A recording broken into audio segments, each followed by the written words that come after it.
नमस्कार प्रिय विद्यार्थियों। स्वामी विवेकानंद के धार्मिक, सामाजिक एवं उनके व्यक्तित्व कृतित्व के बाद में हम उनकी जो राष्ट्रवादी भावना थी या भारतीय राष्ट्रवाद के बारे में उनके क्या वैचारिक बिंदु थे, वे भारतीय राष्ट्रीय विचारधारा को किस प्रकार अपने शब्दों में स्पष्ट करते थे, क्या उनकी सोच थी कि हमारा राष्ट्रवाद कैसा होना चाहिए, तत्कालीन स्थितियों में किस तरह की भावना से हमें राष्ट्र को एक ऐसे उच्च स्थान पर ले जाना है जिसमें कि विचारधारा हमारे राष्ट्र की सर्वोपरि हो एवं विश्व परिवेश में उसकी गंभीरता को, उसकी पहचान को समझने का एक अवसर मिले और आदर्शवादी स्वरूप को सभी के द्वारा मान्यता प्रदान की जाए। हम देखते हैं राष्ट्रवाद के या नेशनलिज्म के संबंध में जो विचार हैं उसमें राष्ट्रवाद की व्याख्या में धर्म और आध्यात्मिक तत्वों को उनके द्वारा प्राथमिकता के आधार पर स्थान दिया गया। यानी राष्ट्रवाद का मूल तत्व है वह आध्यात्मिक भाव है उनका, और धर्म के माध्यम से, आध्यात्मिक तत्वों के माध्यम से ही हम राष्ट्रवाद को संपोषणीय विकास का स्वरूप प्रदान कर सकते हैं। और आध्यात्मिक राष्ट्रवाद का जिसे हम नाम देते हैं, प्रथम बिंदु के रूप में हम देखते हैं कि धर्म भारतीय राष्ट्रवाद का आधार है। विवेकानंद के अनुसार धर्म ही वह नैतिक बल है जो व्यक्ति और राष्ट्र को शक्ति प्रदान करता है। उन्होंने धर्म के भारतीय राष्ट्र की जीवनी शक्ति के रूप में व्यक्त किया, इसे भारत के मेरुदंड की संज्ञा दी। उनका मत था कि भले ही पश्चिमी राजनीतिक दृष्टिकोण से प्रभावित होने के कारण इस तथ्य की उपेक्षा की जाती हो, किंतु धर्म भारतीय लोगों के जीवन में स्वाभाविक रूप से रचा बसा है। विवेकानंद ने धर्म को राष्ट्रवाद का आधार बनाया, किंतु धर्म के नाम पर टकरावों का समर्थन नहीं किया। आध्यात्मिक निष्ठा से युक्त धार्मिक दृष्टिकोण को उन्होंने देश की धार्मिक एकता के आदर्श के रूप में परिभाषित किया। उन्होंने कहा कि भावी भारत के निर्माण के लिए देश की धार्मिक एकता प्राथमिक आवश्यकता है। हमारे पास सम्मिलन भूमि है, हमारी पवित्र परंपरा और हमारा धर्म। उन्होंने कहा कि देश में विभिन्न संप्रदायों के अस्तित्व के बावजूद यह एकता संभव भी है और आवश्यक भी है। द्वितीय बिंदु के रूप में हम देखते हैं भारत के अतीत से प्रेरणा एवं उज्जवल भविष्य के प्रति उनका विश्वास। विवेकानंद ने भारतीय संस्कृति की श्रेष्ठता को पहचाना, माना, भारतीय जनता में आत्मविश्वास और राष्ट्रीयता की भावना को विकसित करने के लिए आधार बनाया। अतीत की स्वर्णिम गौरव गाथा को ध्यान में रखा, प्राचीन, उन्नत और अन्य सभी संस्कृतियों की जननी सिद्ध किया। उन्होंने विश्वासपूर्वक घोषणा की कि जब भारत का सच्चा इतिहास लिखा जाएगा, यह सिद्ध होगा कि धर्म के विषय में और ललित कलाओं में भारत सारे विश्व का प्रथम गुरु है। उनका मत था कि प्राचीन भारत का योगदान धर्म, कलाओं, संगीत, दर्शन शास्त्र के क्षेत्रों तक सीमित नहीं था। विज्ञान के क्षेत्र में भी भारत का योगदान सबसे महत्वपूर्ण माना जाता है। वो कहते हैं, भारत ने पुरातन काल में सबसे पहले वैज्ञानिक चिकित्सक उत्पन्न किए थे। बीजगणित, ज्यामिति, ज्योतिष और आधुनिक विज्ञान की नवीन माने जाने वाली सभी शाखाओं का आविष्कार भारत में हुआ। उन्होंने आत्मविश्वास पूर्वक घोषित किया कि ज्ञान, चिंतन तथा साहित्य के क्षेत्र में पश्चिम में जो कुछ अब किया जा रहा है वह भारत में शताब्दियों पूर्व ही हो चुका है।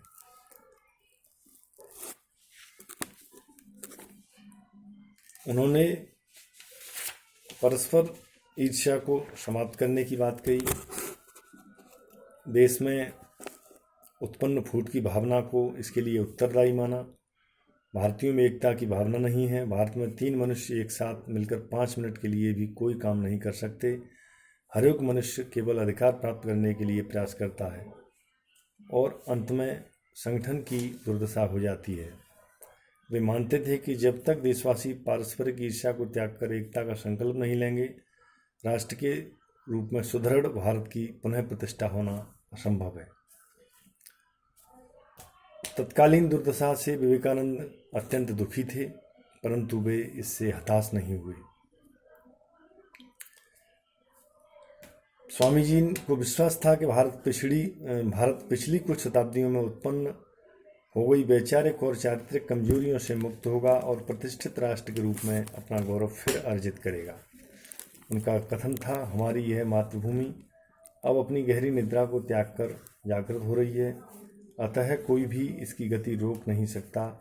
अब कोई भी विदेशी शक्ति इसे दबाकर नहीं रख सकती, क्योंकि यह असाधारण शक्ति अब अपने पैरों पर खड़ी हो रही है। अतीत तो हमारा गौरवमय था, परंतु मेरा हार्दिक विश्वास है कि भविष्य और भी गौरवमय होगा। फिर है देशभक्ति, एकता और शक्ति की आवश्यकता पर उन्होंने विशेष बल दिया। स्वामी जी ने देश की जनता में भारतीय होने के गर्व, भाईचारे की भावना, अदम्य देशभक्ति को राष्ट्रीयता के लिए आवश्यक माना। आह्वान किया उन्होंने प्रत्येक भारत की भूमि को परम स्वर्ग माने और भारत के कल्याण में ही अपने कल्याण की कामना करे। उन्होंने परस्पर राष्ट्र निर्माण के प्रयत्नों में भागीदारी को राष्ट्र की उन्नति के लिए आवश्यक तत्व माना। विवेकानंद ने सुदृढ़ राष्ट्र के निर्माण के लिए 3 तत्वों की आवश्यकता पर विशेष रूप से बल दिया, जिसमें पहला है सौजन्य की शक्ति में दृढ़ विश्वास, दूसरा है ईर्ष्या और संदेह का अभाव, तीसरा अच्छे कार्यों में सहायता करने और योगदान देने की तत्परता।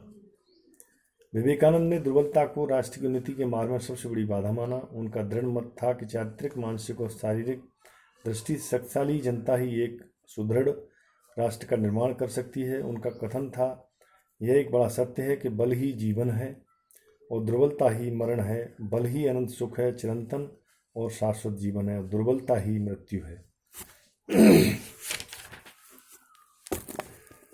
राष्ट्रवाद की उन्होंने उदारवादी व्याख्या भी की। विवेकानंद मानते थे कि राष्ट्रवाद अपने आप में एक महत्वपूर्ण विचार है। यह मनुष्य को अपने जीवन में ध्येय के रूप में स्वीकार करना चाहिए। राष्ट्रवाद में संकीर्णता के लिए कोई भी स्थान नहीं हो। राष्ट्र प्रेम विश्व बंधुत्व के भाव से परिपूर्ण होना चाहिए एवं राष्ट्रवाद और विश्व बंधुत्व में किसी प्रकार का कोई इस तरह का टकराव नहीं होना चाहिए। स्वामी जी दृष्टिकोण वेदांतपूर्ण रखते थे। इसकी पृष्ठभूमि के कारण मनुष्य मात्र में ईश्वर का वास स्वीकार करते थे। इस प्रकार राष्ट्रीयता के आधार पर मनुष्यों के मध्य भेदभाव तथा अपने राष्ट्र की उन्नति की कामना और अन्य राष्ट्रों के प्रति विद्वेष का भाव उनके राष्ट्रवाद में आ ही नहीं सकता था। उनका कथन था, प्रत्येक व्यक्ति में ईश्वर और ईश्वर से उसके प्रत्येक रूप में प्यार न पाना असंभव है। यहाँ व्यक्तियों को राष्ट्रों की सीमाओं बांधकर उनमें पृथकता नहीं की जा सकती। वे सभी ईश्वर के अंश हैं और इस भावना से जागृति से प्रेम करना और भलाई करना सहज हो जाता है।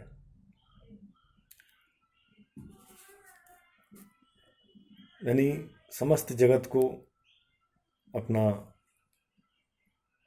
ही भाव मानना, मानव मात्र की समानता में विश्वास करना, राष्ट्र की सीमाओं बंधे मनुष्यों में भेद उन्हें बड़ा बुरा लगता था। कोई भी जाति दूसरों से घृणा करते हुए जी नहीं सकती। इस प्रकार उन्होंने विदेशियों को मलेच्छ कहने की भारतीयों की प्रवृत्ति को और दूसरी सभ्यताओं के श्रेष्ठ गुणों से भी परहेज करने को भारत के अधोपतन के लिए उत्तरदायी एक प्रमुख कारण माना। स्वामी जी राष्ट्रवाद में अंतर्राष्ट्रवाद अनिवार्य रूप से सम्मिलित था। वे भारत को शक्तिशाली राष्ट्र भी दूसरे राष्ट्रों के आक्रांत करने के लिए नहीं बनाना चाहते थे।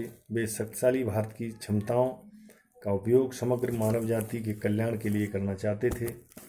विवेकानंद ऐसी विश्व व्यवस्था के पक्षधर थे जिसमें राष्ट्रों के मध्य टकराव की संभावना समाप्त हो जाए तथा शांति और सहिष्णुता राष्ट्रों के मध्य संबंधों के संचालन में प्रेरक सूत्र बन जाएं।